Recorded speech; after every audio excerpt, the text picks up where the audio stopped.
How impressed were you with Unai Emery when he came in, taking over from, of course, Steven Gerrard? Were you surprised it didn't work for Gerrard when he came in? I was surprised, and that's what I'll never say anything bad about Steven Gerrard, because I still see Steven Gerrard as one of the legends of the Premier League. You know, so much respect for him.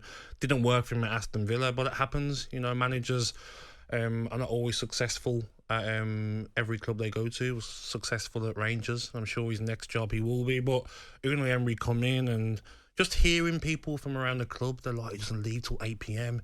He's there all afternoon watching games. Do you know what I mean? So he's really, really into this job, and you can tell by every game Aston Villa played, you know, he might have tweaked a little bit, different players, different positions.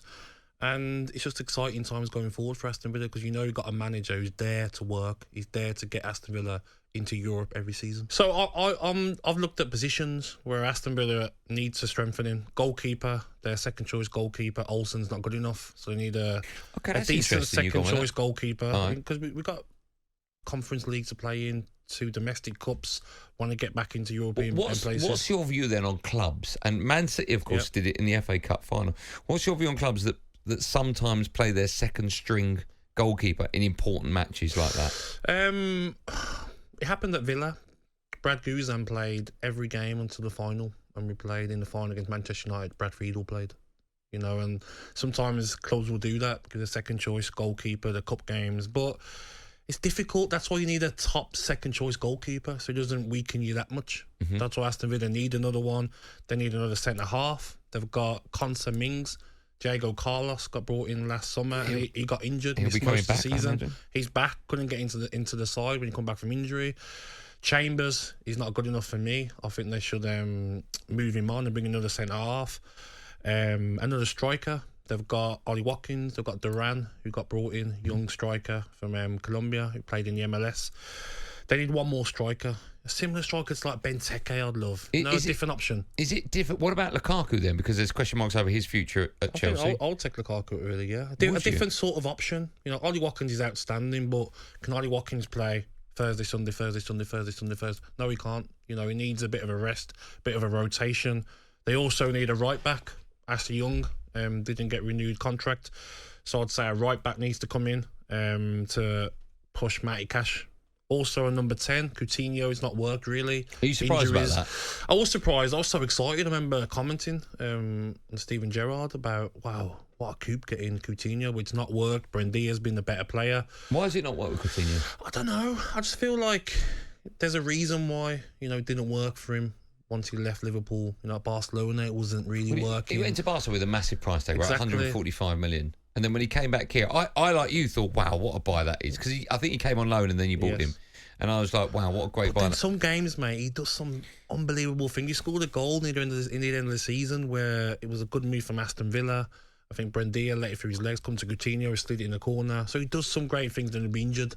And then the next game, he's off it, he's getting bullied easily. Do you think he's the type of player that lifts his game, even subconsciously, when he's playing a big head? I'm sure... He scored against Man City, didn't he? Yeah. I'm sure when we went to Villa Park, he was outstanding against us. It wouldn't surprise me. But Aston Villa now need players that are consistent week in, week out. And that's a position, a winger.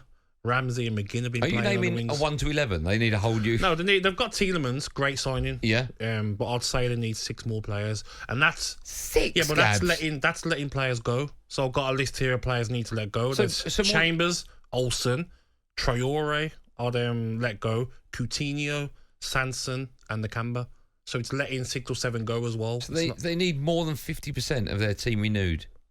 When you're playing in the Conference League and he's going to take that competition seriously, you need a top squad of players. And there's Aaron Ramsey coming back from loan. There's Archer coming back from loan. 2 talented young lads. I'd like to see them given a chance. So what I'm saying is he's not had a transfer window that he's been able to bring in more than one player. Brought in Moreno in January. Yeah. So he's going to want to bring in his own players. So he's that to get rid of 6, bring in his 6 of his own players. Would you take 12th and win the Europa Conference? Ooh. Yeah, I would. Yeah, I think so. Yeah, of course I would. Important. Yeah, because you're playing Europa League the season afterwards. Yeah. Like West Ham are next season. Yeah. I think this club, Aston Villa, mate. It's the conference you're in, isn't it? Yeah, Conference League. Yeah. So you win that, you play Europa League the following season. Right. And this club is built for European football. Fan base. And you got the every right game manager will be for sold Europe. out. Villa Park will be sold out. I was in the team that played last European football for Aston Villa, 2010 season. and we were that disappointed we didn't qualify for the Champions League. All the better players were rested in the UEFA Cup back then, and we got knocked out in the early stages. The attendances at Villa Park weren't very big.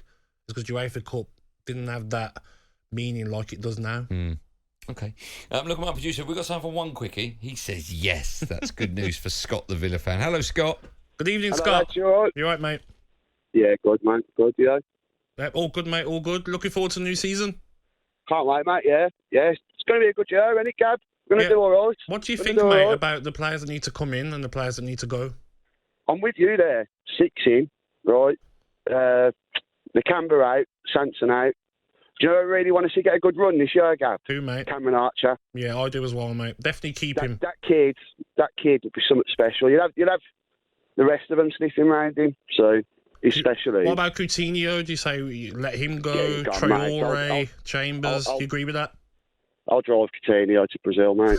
I'll take him to the airport. Get him gone. Waste the money. I'd rather see that money come back in the club now. We played Gerrard's little game, got him his little star name in. Let's do it proper now. Stick with Unai. Proper manager. Knows what he's doing. He's got the beat out. He's getting and playing well.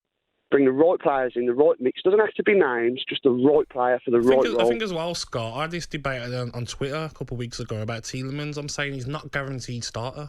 Like McGinn, Kamara, Douglas Luiz have been outstanding. Jacob Ramsey, Brendia, Watkins. Yeah, that mate. team that finished the season, whoever comes in has got a challenge to break into that side. Well, that's how you improve the team, though, Exactly. isn't it? You know, it's got to be quality that comes in to improve on what's already there. Scott, listen, I've got 2 questions for you. You've been a great call. 2 questions for you. One, realistically, what's the aim for Aston Villa, realistically, next season? This season, consistency, mate. Stay consistent. Let's try and stay in that top 10. Let's break that mould. We know we ain't a Champions League team. We ain't there yet. But why can't we? Okay. Keep going in that right direction. Okay, second question, Scott. What's your middle name? Ashler. Can you spell it? Yeah, of course you can. Go on, spell it for me. Ashley. Yeah. You know Gabby can't spell his own middle name, don't you? Wow. He's not surprised, are you, Scott? Legend, mate. Gab can never spell his name if you don't want to spell his name, but he was always there to score against the Blues. That's all that ever mattered. Thank you, Scott. Have a lovely day. Thanks, Scotty. Mate. Up the Villa. Up the Villa, pal. There you go. It must be nice whenever. I mean, listen, it's the same with most footballers that I sit next to. Yeah. But when the fans of that club phone up you and speak to you, they absolutely adore you, don't they? Not all of them, but no, ones that do. You do have a connection with the fans at the club, and I feel because I stayed there my whole career, you have a closer bond with the fan bases. Other players move around clubs. No loyalty to certain clubs. Won't name names. Bentley. No, but Aston Villa are an exciting team this season, mate, and I feel that it wouldn't surprise me if Aston Villa finished in the top 6. talkSPORT Drive with Andy Goldstein. Monday to Friday afternoon from 4 on AM, on DAB, via the talkSPORT app and on your smart speaker. talkSPORT.